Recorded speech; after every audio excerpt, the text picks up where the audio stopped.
Hey everyone, thanks for listening to another episode of DIB Innovators. Today we're joined by Laura Crabtree, the co-founder and CEO of Epsilon3, a company transforming how complex missions and test operations are run across aerospace, defense, and beyond. Before Epsilon3, Laura was an early employee at Space, where she helped launch and operate missions to the International Space Station. And that experience led her to recognize a large gap in how mission-critical teams collaborate and execute, and ultimately inspired Epsilon3's creation. So we'll talk about her background, company's journey from startup to trusted DoD partner, evolution of space operations software, and how digital management's reshaping the future of defense innovation. So Laura, thanks for joining me today. Yeah, thanks for having me. This is great. Well, first of all, give a little bit of background, just because I think it's always interesting, of how you got to the point to be, join SpaceX. So let's use that as the first. Yeah, it's a good starting off point. So I always wanted to be a part of human spaceflight since I can remember back when I was very small, probably about my youngest son's age. He's 9. I wanted to send people to the moon. I wanted to send people to space. And that time the shuttle was launching. And my first job out of school was at Northrop Grumman. And I moved overseas with Northrop Grumman and worked operations there. And I had a friend who was an early employee at SpaceX. I think he was in the employee 20 or so. He actually lives down the street, which is great because there's a lot of ex-SpaceX employees or SpaceX current employees that live in my neighborhood, which is great. But he had tried to recruit me while I was living overseas at Northrop. And I don't know if you've ever lived overseas. I know you were a fighter pilot, so you've probably done a lot of overseas stints, but it's pretty fun to experience another culture and to live somewhere else. It also challenged me and got me outside of my comfort zone. I learned a lot about myself, about the world in general. Mm-hmm. And after I was there, committed for 2 years at the start, and then I extended for another year, and then I extended for another 6 months because I was just learning a lot and having a great time. I was working on an RAF base, and he was trying to recruit me. And at the time, SpaceX was making rockets, which I think are really awesome and exciting, but it was not the thing I wanted to work on. And when SpaceX won the contract for the commercial resupply services, I thought, yeah, this is probably a good time for me to reach out to him and say, this is what I want to do. Let me interview. And so I sent him my resume in early 2009 when I was slated to move back towards the end of 2009. And I said, I think now's the time. Who's the person I should talk to if I'm interested in potentially joining? And that's when I got a call from my future boss on the 4th of July. And, I'm living in England and he's calling me on the 4th of July. And I'm thinking, shouldn't he be at the beach having a barbecue? And this was my first indication of what it was like to work at SpaceX. And it didn't scare me, but I asked him about it and he said, oh, we don't not work on 4th of July here. And so I thought, well, this is the kind of place I want to be, because I want to be at cutting edge. I want to be challenged. I want to work hard. I want to make a change in the industry. And, I thought, I've got to take a chance on this. So when I moved back to LA after living overseas, that's when I started at SpaceX in 2009, late 2009 timeframe. That's so awesome. How was very interesting that the work-life balance disconnect attracted you. Yeah, I wasn't married. I didn't have kids. It felt like the right time. And when I was living overseas, I was working 12-hour rotating shifts.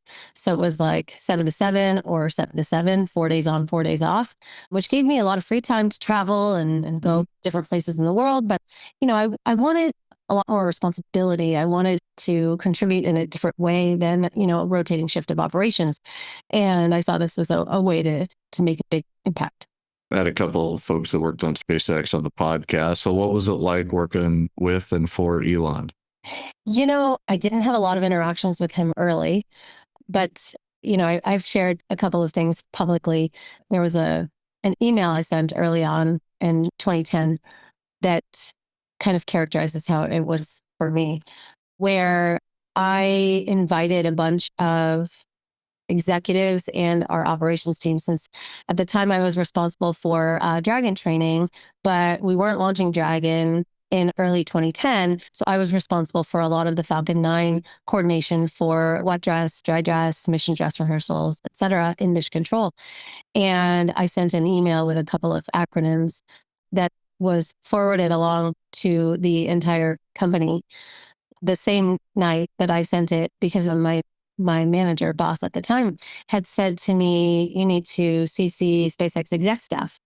And I said, no, I need you to review this because I'm 25, I think, and I'm very new at SpaceX within the first 6 months of my tenure there. And I said, I need you to review it before I send it, because I want to be sure that this is the message you want to send, everything's good.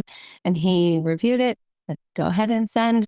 And later that night when I was at dinner, I got a text from one of my coworkers saying, don't check your email. And this was back when everybody had a BlackBerry, and I didn't have my SpaceX email connected to my BlackBerry because it wasn't a company phone. So you'd have to go to a website that loaded with tiny, tiny text. So I'm reading Elon's email, forwarded my email to the whole company about acronyms and the use of acronyms and how they are very bad for communication and they make people feel stupid. And I thought, oh, wow, this is how it's going to be. Okay. It was not my favorite day, but it was a day that is seared into my memory. And it was, what are the kind of the guiding factors for the rest of my time there is, what is the most efficient way to communicate something, to do something? How do you not waste time and money doing, frankly, silly things? And that was sort of the catalyst to all of that, because, I came from Northrop Grumman.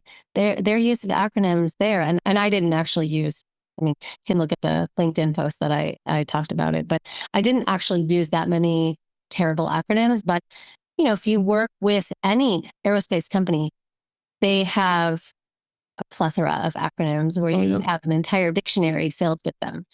And when you start at a new company, you tend to have to learn new acronyms, or acronyms that you thought meant something and they actually mean something else in this new company. And so that was sort of the start to, how do you figure out an efficient way to do everything?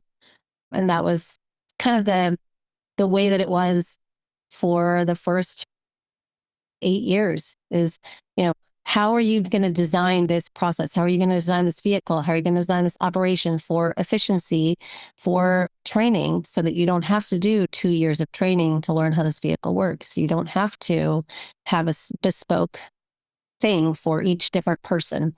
And that's kind of the overarching theme, how I, spent all my time at SpaceX, really. Yeah, very interesting. Yeah. Well, being on some of those earliest missions, what other big lessons help shape your thinking as a founder? It's the grit, really. It's when I was talking to investors early on in my journey here, people would ask me, how do you know you can do this? And the answer is, I don't, because I've never done it before. But here's what I have done. And here are the late nights. Here are the roadblocks that I hit. Here are all of the mistakes that I made along the way and how I pivoted, learned from them. And here are all of the, amazing and difficult people that I have learned to work really well with. Because you always have both ends of the spectrum. Not everybody can be wonderful, but you have to learn to work within parameters with people that may not see things the same way as you. And so how do you do that and still achieve the results that you want? And those are kind of the messages that kind of still ring true being a founder, and knowing that you can continue to persevere even through lots of adversity. I mean, when we started working with NASA, they did not necessarily want to believe that we were going to be the next company to take cargo to the space station, even though we had won the contract. And there were some people that really believed, and then there were some that didn't. And how do you win over the people that don't believe right now, because you haven't proven to them that they should believe in you? And it's the same with a startup. You have to prove to people that might be naysayers that you're going to go and make this happen. Absolutely. Yeah. And just the grit and determination of doing things you've never done. Yeah. Not just on the technical side, but just running a business. I mean, it's a lot. It's a lot. Raising capital, running HR, Yeah. People always ask me, what's the hardest problem about running a company? And I was like, all the stuff that you wouldn't think about, like all the decisions you make about vacation or benefits or healthcare and it affects everyone at the company. And you don't make those decisions lightly. And nobody ever tells you when you start a company that these are the things that are going to be hard, because you're going to sit and think about them for more time than you've ever thought about other things before. And you want to make the best decision for everybody, but somebody's always going to be unhappy with your decision. Isn't that the truth? Yeah. Yeah. Awesome. So while at SpaceX, I got you received a personal call from astronaut Doug Hurley while he was orbiting the Earth. Yeah. What was that conversation like, and how did that shape your perspective or support your passion for human spaceflight? Yeah, I mean, it was a pretty special moment. I think the conversation was only like 2 or 3 minutes, and he had given me a heads up. Hey, Laura, I might give you a call. Answer any random number from Houston. So with a 281 area code. I thought that is a pretty strange thing to say to someone, but I will answer whatever number you have. And I might not do it now because I get a lot of spam calls. I don't know if you do, but Right. lots of people call me randomly. But I answered the call, and I was walking to the beach with my family on a Saturday. And you have to think, these people are in space and they are not taking days off. They are always there, which is why mission control is 24/7, 365 days a year. It is always staffed. It might be in a small shift. It might be a large shift, depending on how big the operation is, but it is always staffed in some way, shape, or form. And, even before Doug and Bob launched, I had a different perspective on human spaceflight because these were my friends. These are people that I spent years of my life training and getting to know, both them and their families. And so seeing them and hearing from them once they actually got to space was just the icing on the cake of everything that I had learned and built up to until that point. And, I think that more and more people will and can and should experience that in the coming years. And that's something I hope to be a part of making possible in this world. Yeah. What did he ask you? Like, what's up? Yeah, what are you doing? And I said, well, I'm walking the beach with my family. And I said, what are you doing? And he said, I'm just sitting here catching up with emails and, making phone calls and seeing how everybody's doing. He said, how's everything on the ground? And I said, well, it's sunny and beautiful in California. What about up there? I can't remember where he was orbiting over, but it was not California. And so we just talked a little bit about how things were going, how he was feeling about the mission, and, what he was up to, because up on the space station, they have a big, long task list of things that they can do if they get bored. So, they have books, TV shows, movies they can do on the weekend. They have lots of time to work out, but you might get bored and want to go do something. So they have things like, vacuum. They have things like clean X, Y, or Z, or like go organize the kitchen, or, just small tasks. And so I don't remember if he was catching up on some of those, but a lot of the crew will just like take things off the task list on the weekend when they get bored watching movies or reading books or talking to their family. Pretty cool. I mean, really surreal to think I'm talking to a guy up there. Yeah. Many hundreds of miles away from me, depending on where he is orbiting Earth, maybe thousands of miles. So cool. So what was the moment that at SpaceX that sparked your idea for Epsilon3? When you realized the tools or mission ops just were broken or outdated, or what was that made you go, there's something here? It actually wasn't while I was at SpaceX. It was after, because SpaceX tends to like to build all their own tools internally. So we built a lot of internal tools to help our operations run smoothly. And people will talk ad nauseum about the internal tools at SpaceX, but if you haven't experienced them and they're not available publicly, you can't buy them commercially, where do you turn to? And you turn to legacy providers that aren't providing a solution that people want to use. So when I left SpaceX, I went on a fact-finding mission of, what is available out in the world and what can people use.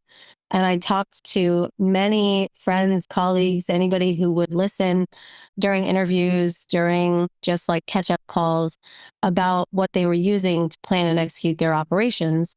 And it turned out that nobody had something they loved, one, and there were no commercially available solutions that people actually wanted to use. So I asked questions and I started to think about what I could build that would help all of these small companies, small, medium sized companies, the SMBs that you were talking about earlier. And I started to think about a solution to solve their current problems because when I started at SpaceX, there were like the big five aerospace companies. There were not 10,000 aerospace companies, 10,000 space companies, and, another couple hundred, eVTOL startups. And those things didn't exist.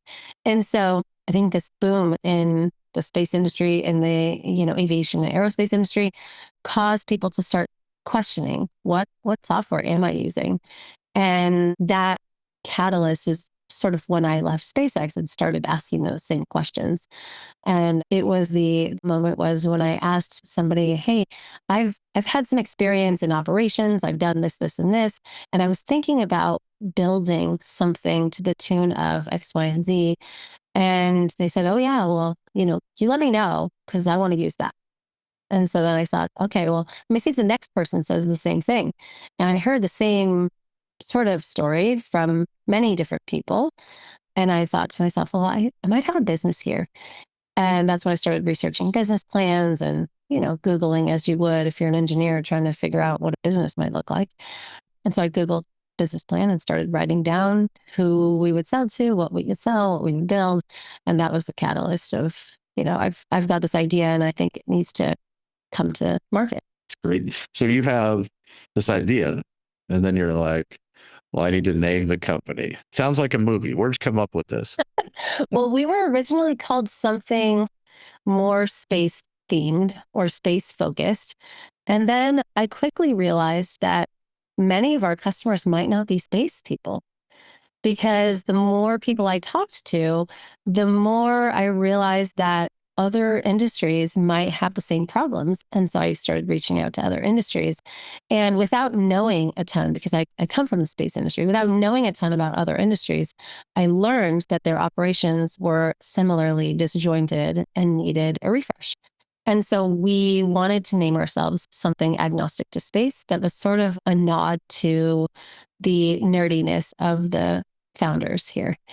I grew up watching Star Trek: The Next Generation. I don't know if you did, but this was like my weekly TV show with my father. And so I would watch Star Trek: The Next Generation and I would watch Cheers. And this was before you could record TV, obviously. And so the only time I was allowed to talk during the show was during commercials. So I was allowed to ask questions. I was allowed to make comments. But during the show, it was, everybody mum's the word. Don't say anything. And so I wanted a Star Trek focused name, but I couldn't figure out a good name coming from Star Trek because most of them have been used a lot. And so I actually watched a lot of other space focused shows. So we turned to Babylon 5 and Epsilon 3 is actually a planet in Babylon 5. And we figured that is perfect. It is nerdy, but it's not so nerdy that people are going to automatically understand the reference. So people don't understand, but it's hard to name a company. It is not like, oh, here it is. Ding. Yep. It is very hard. And sometimes you don't get it right, but I feel like we got it right. I feel like it's the right name with the right sort of message. And it feels right to us. And I love your logo on your sweater. Thank you. I love the logo too. It's my favorite. And I like the colors because green means go. Oh, that's great. Had to be green. There's a lot of orange. I like the orange too, but orange is a confusing color in operations, and red is a very bad color in operations. So it couldn't be red. And yellow is also a kind of confusing color. And so everything in our app is color coded based on severity as it would be during operations. And so we use color very sparingly, but with intention only. Well, it's good. Good for the color palette when you're trying to get dressed, It's much easier. Everything is either green or black. Yes. At least that's what my wife would say. I don't really know what a color palette means, but I know it exists. So those that don't have familiarity, we've kind of covered it, but quick snapshot of, what Epsilon3 does and how teams use it daily in operations. So we started focusing on control room operations. So people in launch control, people in mission control, what are the things that they need to be able to execute their roles efficiently? And what do they need? They need a user interface that shows them all their data in real time. It shows them, plots of, pressures, temperatures, et cetera, gives them an entire view of the system. And then they need all of their procedural documentation that says, at this time, at T-3 hours, I need to do this. And then at T-2 hours and 30 minutes, the person that's on the pad needs to do this. And so those things were very antiquated, being run off of Excel spreadsheets and PDF documents and Word documents, et cetera. And so we digitized that. And by digitize, I don't mean Excel spreadsheets, because that's clearly a digital copy. I mean more of like a living, breathing document where I can see, if you're on the pad, I can see what actions you've taken without asking you. I don't need voice communications to say, Dave, have you closed that valve? Have you, torqued that nut to the right valid measurement? There's people that are not co-located that all need to be working in concert with one another. And the best way to do that in the past was like, I've got a checklist and I've got a comms, I've got somebody on a headset. And what happens a lot of times if the team is not co-located is people will talk over one another, people will miscommunicate, and then you're recording data in multiple places. So somebody's got a notepad here, somebody's got a OneNote, somebody's got an email drafting, somebody's using Mattermost because that was what was used in more of like the closed areas. Nowadays it's Slack. I don't think that's used in the closed areas, but let's just say everybody's got lots of different ways to communicate. Sure. We wanted all that to be co-located. So, I want you to take notes in Epsilon3. I want you to, put all of your torque readings. I want you to put your pressures and temperatures. I want everything recorded in Epsilon3 of these are the decisions we made during our operation. So that if you go back and look, here's, everything that happened during the day. And so we started organizing people's operations. And what happened was that the operational decision-making and documentation turned into, okay, well, now that I'm going to operate my vehicle this way, I want to test it the same way, which stands to reason, test like you fly, train like you fly, etc. So people were doing training runs, people were doing testing using Epsilon3. But what happened now is they're testing against hardware. And here's where we get into, okay, the hardware traceability is really important in a business like complex engineering, space, aviation. You want to know where your parts came from. You want to know what happened throughout the entire life cycle. So now we've expanded into doing parts and inventory, all of the testing for those parts and inventory. And so it's more than just the operation. It's the day-to-day testing. It's all of the technical folks, engineers, helping kind of manage their work and trace and track everything that they're doing. So anyway, I know that was a very long-winded answer, but hopefully give you a good understanding of who we support and how we support them. You have companies listed on there, but how are different companies using Epsilon3, like at specific use cases, if you will? Yeah, so you'll have a launch company, clear the example that I gave, and then you'll have a satellite company who's doing flat sat testing, who's doing full flat sat testing before launch using Epsilon3, and then post-launch, they're doing all their deployment and management and maintenance of the satellite. Hopefully the satellite is automated, but for first revision of everybody's satellite, it's not going to be fully automated because you're not spending all your time running flight software. But what we want is for people to have everything that they've done written down and tracked so that then they can automate everything later. And now you're only having anomaly resolution on Epsilon3 and any like maintenance or unplanned things. So that's a little bit of the operational side. And then on the sort of build and test side, it's, okay, I have a test stand. I have 20 engines I need to test on the test stand, and I need to give full cycle time to these engines for first stage. And I need to run each engine through the exact same test, the exact same way, so that I have the full knowledge of how each one's going to perform in flight. So those are some of the testing things. And now it's, okay, I have all these parts. I need to build this engine. Okay, I have a cycle time, this many opens and closes on these valves. And once I hit that many opens and closes, I want the system to tell me, go replace the valve, because it might not be rated for 100 cycles. You might only be rated for 50. And so it's, what's the life cycle of the parts? What do I need to replace, especially when you're doing a lot of testing on the ground? That makes sense. That seems super efficient. Yeah. So big collaboration platform where you can put in your program or your methodology into the platform. It tracks, drives, automates what's next. It helps people make decisions also, because if you have a piece of paper, it's a PDF, it's going to say, if this happens, go to page 72, and you're flipping around, what's on page 72? And then you have to go back. It'll make all of those decisions for you. If you fail something, it'll automatically redirect you to the right next decision. So it's taking a lot of the necessary brain power of like flipping through the paper and doing that for you, so that you can really focus on what's the root cause of the problem, rather than like flipping through your operational documentation. Are you using this at all internally to help your new feature rollout, for example? We use it every week for a couple of different internal processes we have.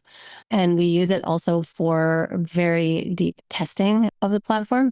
We've got a whole long process where we have to, go do this, make sure it works, go do this, make sure it works. And then we record it all in our own internal platform, as well as when we go through the release, we have to do step by step.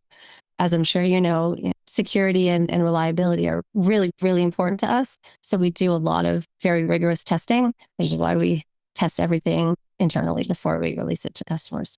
Proof's in the pudding. You're using your own product. There you go. Yeah, absolutely. Everybody uses it at the company. So you partner with both commercial space and defense programs. How do those worlds differ in how they, do operations or how they overlap?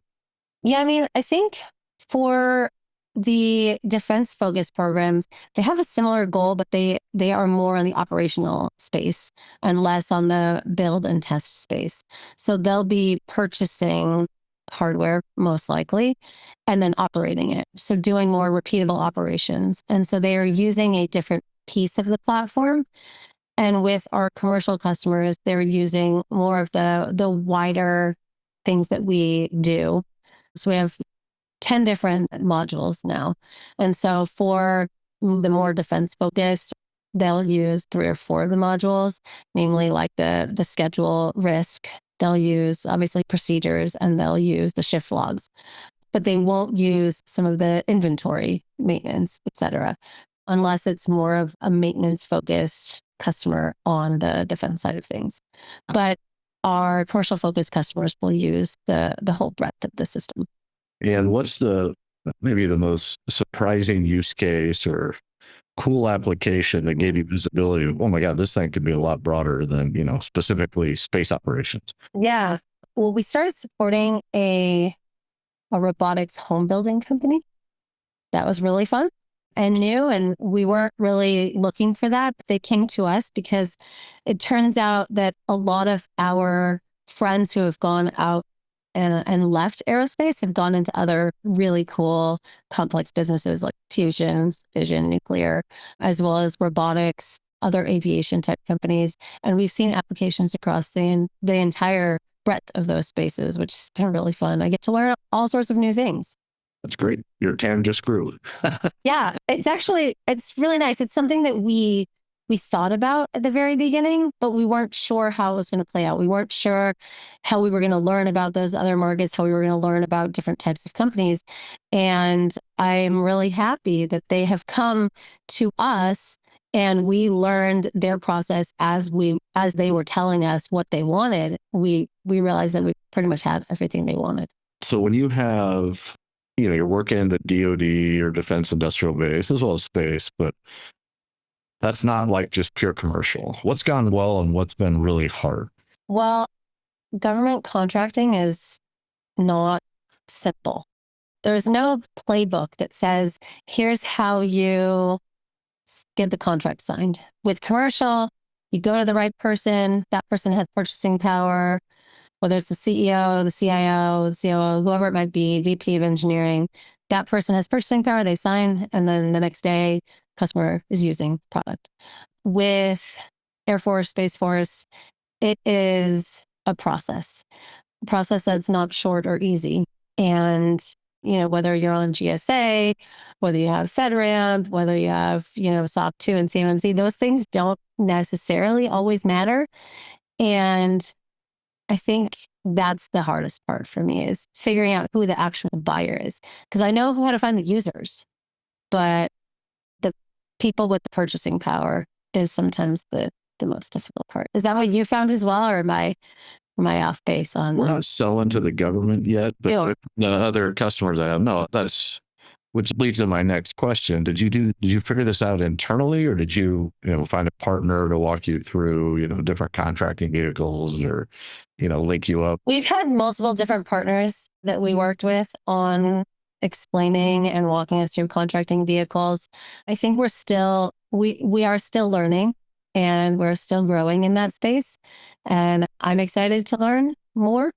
Pretty much every day, I learn something new about an SBIR, an STTR, a direct to phase 2, a direct to phase 3.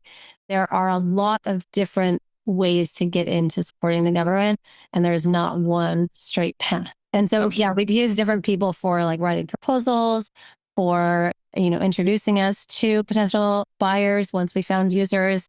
And like I said, there's not a playbook. The playbook is evolutionary. That's a highlight of partnership work. You can't do everything. Yeah.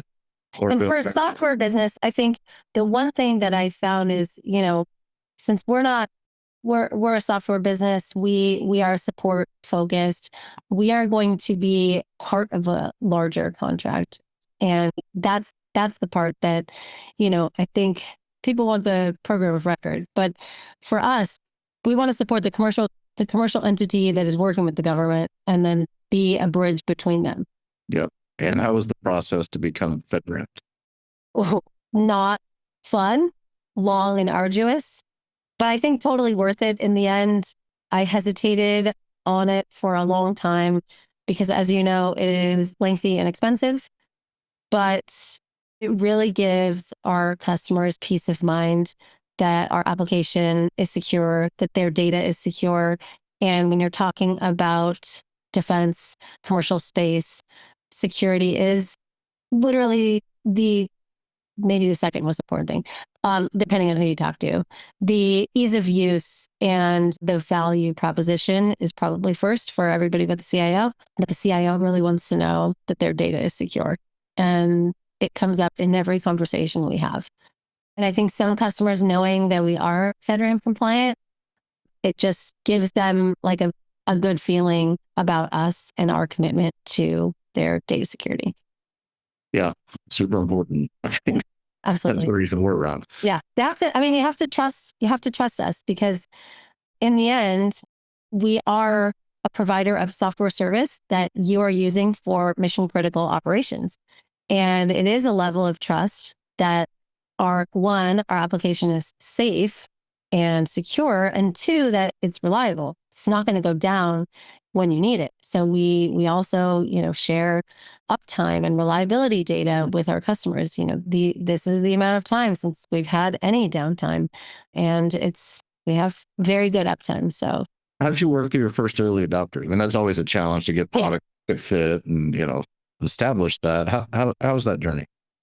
The first early adopters, it's funny, 'cause I always get the question of like, oh, did you initially just have your friends as early adopters, people that you've worked with before?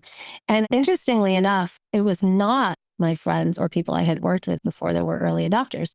It was people that I was introduced to, or people that I reached out to, or people that read about what we were doing in the early days that were our early adopters. And the reason they came onto the platform was because they had a big problem. Either they had tried to build something internally that didn't work, or people didn't like, or people didn't use, or they had miscommunications that led to errors or destruction of hardware mission equipment. And so we initially said, you can try it out to those customers. And when you're ready, you let us know. Well, if they're trying it out indefinitely, you know what's going to happen. And then we had to have a difficult conversation of, okay, we're going to turn on payment and see what they say. And here's how much it's going to cost. And it's actually easier conversation than you would expect for our early adopters. They were very happy and they were satisfied with the product. And you'd probably not be surprised, but the early product is nowhere near what the product is capable of now. And they were also really happy with that. So, I'm really proud of that. And a lot of those early adopters are still with us, which is great. Did you have competitors at the time, or were you pretty much greenfield? Not really. It was pretty much greenfield. There were if you go to Google and you type procedure software, you're going to get tons and tons of people, but there is not a lot focused and pretty much almost no focus to this day on really complex procedural documentation. And when I say complex, it's integrating with command and telemetry, it's the decision making, it's the sign-off authority of the large team, and making sure that you track and trace everything that you're doing. People will find a checklist here or there. They might do when you're 3 or 4 people, but as soon as you're 20 people, you're going to lose a lot in translation between those people. Yeah. Well, that's great. Man, it's always interesting because it's not easy to figure that out. Yeah. And a commercial solution might be a lot less money than we are. And you get a lot more with us, as well as the support model, because our team is really passionate about what we do and really passionate about our customers. So we spend a lot of time talking with our customers and learning about their use case to make sure that our application is very well suited to what they need to do, which means that we make a lot of changes based on customer needs. And I will tell you that companies that are a lot bigger might not have that same focus on customers. Yeah. Well, that brings us nicely to, I think culture and leadership. We got a little bit of time for this, but there aren't many female executives in space and aerospace. What's that been like, and, just that experience? I don't think about it like that, but yeah, you're right. When I go places, there aren't a lot of people that look like me, and that's okay. I think it will grow. I think there are a lot more really amazing women that are doing very cool things out there. But, I haven't actually thought about that, to be honest, other than when I look around, sometimes I'll be in a room of 30 men and it's just me. I would love for there to be more female executives in space. I do have a space-focused female executive group that I am a part of, and the badass women or badass women. Yeah. Have you heard about that? Have you heard about it? The Sassy shared with me. Oh yeah. I met Sassy. Oh gosh, early on in my tenure, she was introduced to me and has become one of my close friends. But yeah, Sassy and I started this group, and I think there's 7 women, but really a core group of 4. But it is nice because you have a small pool of people that really support you and help, and we can lean on each other. The experience for women is different than the experience for men, especially if you have children. And, I have to be honest about that, because there's a lot of other things that we have to think about too. And the company, comes first. And I am very, very passionate about what we do, but I have to also take into account my children's health and well-being sometimes. Absolutely. It's hard, but it's totally rewarding. Being a woman in this industry is different, but I don't know any different. So I don't spend a lot of time thinking about it, which is, maybe I should spend more time thinking about it. I don't know. You got a company to take care of. That's a lot. Yeah. I do a lot of support different women's organizations. I mentor with Brooke Owens Fellowship. I try to bring up other women, because I have found that women supporting women is just a different level. If you want women to succeed, then you have to support them very early. And you have to make sure that they don't leave the workforce when they get married, have kids, etc. That's definitely a different challenge. But yeah, for some people, that's the right decision. But for me, it wasn't. It's not what I wanted. And, some people get turned off of aerospace because over the course of many years, no other woman reached out and supported them. And I've heard that story so many times, and I would love for that to not be a story I have to hear a lot more. Yeah, absolutely. Well, it's important for any founding group, executive leadership. to have that support network, and you have a unique opportunity for that. So yeah, it's great having another CEO or executive in your corner that you can bounce ideas off of, that you can talk to about tough things, is really, really important. Yeah. Well, I applaud you for that. Well, we're going to have to wrap it up. Unfortunately, we're hitting our time limit. But if folks want to follow Epsilon3 or get more information, how best do you guys communicate, or how can they get a hold of you? So you can find us on LinkedIn. You can find us on Twitter. It's at Epsilon3 Inc., the number 3 and INC.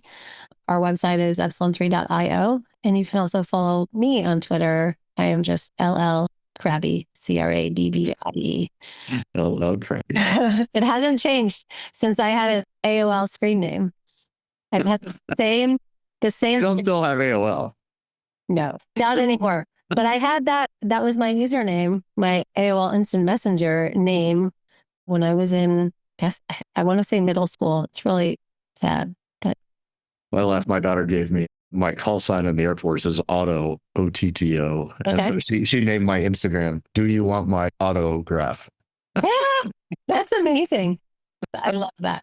So I'm just stuck with that. Just go there. Not a lot of business work on Instagram, obviously, but Less. But actually, Twitter is a really good place for space news and space updates. There's a lot going on in the space world on Twitter.